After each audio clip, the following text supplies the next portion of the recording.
ಅಬ್ಬಾ! First time ನಾನು ಈ ಥರ ಮೊಗ್ಗಿನ ಜಡೆ ಫಿಕ್ಸ್ ಮಾಡ್ತಾ ಇರೋದು. ಸೊ ಇವಾಗಿನ ಟ್ರೆಂಡ್ ಮೊಗ್ಗಿನ ಜಡೆಗೂ, ಹಳೆ ಕಾಲದ ಮೊಗ್ಗಿನ ಜಡೆಗೂ ಏನು ಡಿಫ್ರೆನ್ಸ್ ಇದೆ ಅಂಥೇಳಿ ನೋಡೋಣ ಬನ್ನಿ.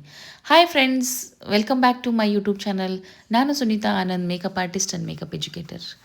ಸೊ ಹೇರ್ ತುಂಬ ವೆಟ್ಟಿತ್ತು, ಆಗ್ತಾನೆ ಹೆಡ್ ಬಾತ್ ಮಾಡ್ಕೊಂಬಂದಿದ್ರು. ಹಾಗಾಗಿ ನಾನು ಬ್ಲೋ ಡ್ರೈಯರ್ ಮಾಡಿದೆ. ಬ್ಲೋ ಡ್ರೈಯರ್ ಮಾಡಿದ ಮೇಲೆ ನನಗೆ ಕ್ರಿಂಪಿಂಗ್ ಮಾಡೋಕ್ಕೆ ಟೈಮ್ ಸಿಗಲಿಲ್ಲ. ಸೊ ಮುಹೂರ್ತಮ್ಗೆ ಲೇಟ್ ಆಗುತ್ತೆ ಅಂತ ಹೇಳ್ತಾಯಿದ್ರು. ಹಾಗಾಗಿ ನಾನು ಕ್ರಿಂಪಿಂಗ್ ಏನು ಮಾಡಲಿಲ್ಲ. So front variation hair style start ಮಾಡ್ತಾ ಇದ್ದೀನಿ. ಲೈಟಾಗಿ ಬ್ಯಾಕ್ ಕೂಮ್ ಮಾಡಿಕೊಂಡೆ. ಜಸ್ಟ್ ಟ್ವಿಸ್ಟಿಂಗ್ ಮಾಡಿ ಫ್ರಂಟ್ ಬೈತೆಲೆ ತೆಗೆದು ಟ್ವಿಸ್ಟ್ ಮಾಡಿ ಹೇರ್ ಸ್ಟೈಲ್ ಮಾಡಿ ಅಂತ ಹೇಳಿದರು. ಹಾಗಾಗಿ ಜಸ್ಟ್ ಒಂದೊಂದು ಪಾರ್ಟ್ ತೊಗೊಂಡ್ಬಿಟ್ಟು ನಾನು ಬ್ಯಾಕ್ ಕೂಮ್ ಮಾಡಿ ಟ್ವಿಸ್ಟ್ ಮಾಡ್ತಾಯಿದ್ದೀನಿ. ಸೊ ಅದೇ ಥರ ಫುಲ್ಲು ಹೇರ್ಗೂ ಫ್ರಂಟಲ್ಲಿ ನಾನು ಟ್ವಿಸ್ಟ್ ಮಾಡಿಕೊಂಡೆ ಹೇರ್ ಸ್ಟೈಲ್ ಸ್ಟಾರ್ಟ್ ಮಾಡ್ತಾಯಿದ್ದೀನಿ. ಸೊ ಲೆಫ್ಟ್ ಸೈಡಲ್ಲಿ ಆಲ್ರೆಡಿ ಹೇರ್ ಸ್ಟೈಲ್ ಆಯಿತು.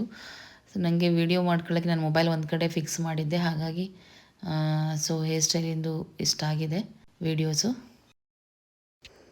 ಸೊ ಮೊಗ್ಗಿನ ಜಡೆ ಹಾಕೋದಕ್ಕೆ ನಾನು ಎಷ್ಟೊಂದೆಲ್ಲ ಕಷ್ಟಪಡ್ತಾ ಇದ್ದೀನಿ. ಸೊ ನೀವು ಹಾಗೆ ವೀಡಿಯೋಸ್ ಸ್ಕಿಪ್ ಮಾಡದೆ ನೋಡ್ತಾ ಬನ್ನಿ, ಗೊತ್ತಾಗುತ್ತೆ. ಸೊ ನೀವು ನೋಡ್ಬೋದು ಫುಲ್ಲು ಟ್ವಿಸ್ಟ್ ಮಾಡಿ ನಾನೀಗ ಪಿನ್ ಫಿಕ್ಸ್ ಮಾಡ್ತಾ ಇದ್ದೀನಿ.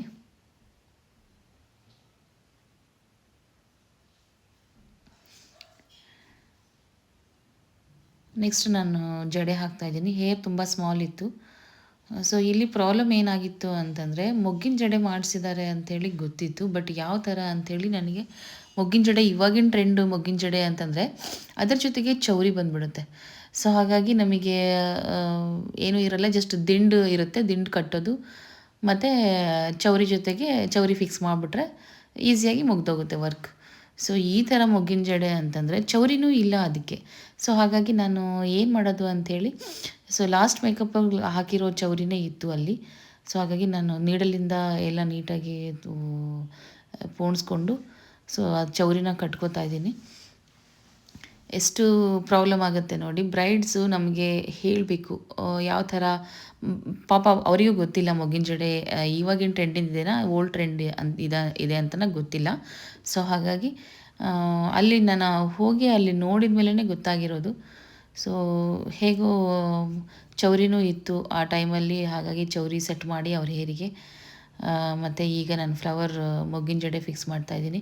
ಸೊ ಫಿಕ್ಸ್ ಮಾಡೋದಕ್ಕೆ ನನಗೆ ನೀಡಲ್ಸ್ ಮತ್ತು ದಾರ, ಸೂಜಿ ಮತ್ತು ದಾರನೇ ಬೇಕಾಗತ್ತೆ ಅದಕ್ಕೆ. ಯಾಕಂದರೆ ಈ ನಾರ್ಮಲಾಗಿ ಮೊಗ್ಗಿನ ಜಡೆ ಥರ ಚೌರಿ ಇದ್ದರೆ ಫಿಕ್ಸ್ ಮಾಡಿಬಿಡ್ಬೋದು, ಅದು ತುಂಬ ಈಸಿ ಇರುತ್ತೆ. ಇವಾಗಿನ ಟ್ರೆಂಡ್ ಮೊಗ್ಗಿನ ಜಡೆ ತುಂಬಾ ಈಸಿಯಾಗಿ ನಾವು ಫಿಕ್ಸ್ ಮಾಡ್ಬೋದು.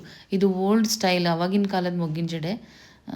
ಸೊ ಇದು ಸ್ವಲ್ಪ ಕಷ್ಟನೇ ಇರುತ್ತೆ. ನೀಡಲ್ ಯಾಕಂದರೆ ನನ್ನ ಹತ್ರ ರೆಗ್ಯುಲರ್ ಇರುತ್ತೆ, ಆಲ್ಮೋಸ್ಟ್ ನಾನು ನೀಡಲು ಮತ್ತು ಬ್ಲ್ಯಾಕ್ ಥ್ರೆಡ್ ಇಟ್ಕೊಂಡೇ ಇರ್ತೀನಿ.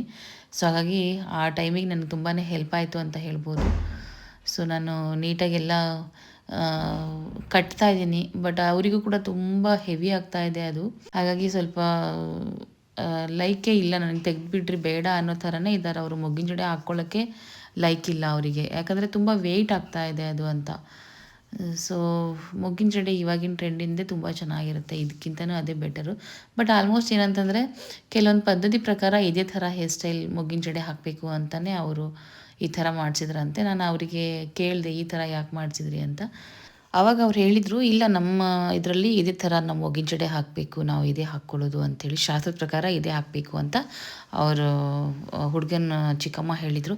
ಸೊ ಹಾಗಾಗಿ ನಾವು ಏನೂ ಇದು ಮಾಡೋಕ್ಕೆ ಬರೋದಿಲ್ಲ.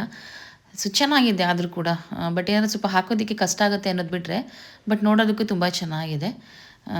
ಸೊ ಇದು ನಮ್ಮ ಇವತ್ತಿಂದು ಹೇರ್ ಸ್ಟೈಲ್ ಆಗಿತ್ತು ಫ್ರೆಂಡ್ಸ್. ಸೊ ನೆಕ್ಸ್ಟ್ ವೀಡಿಯೋದಲ್ಲಿ ಮೀಟ್ ಆಗೋಣ. ಅಲ್ಲಿವರೆಗೂ stay tune. Thank you, bye.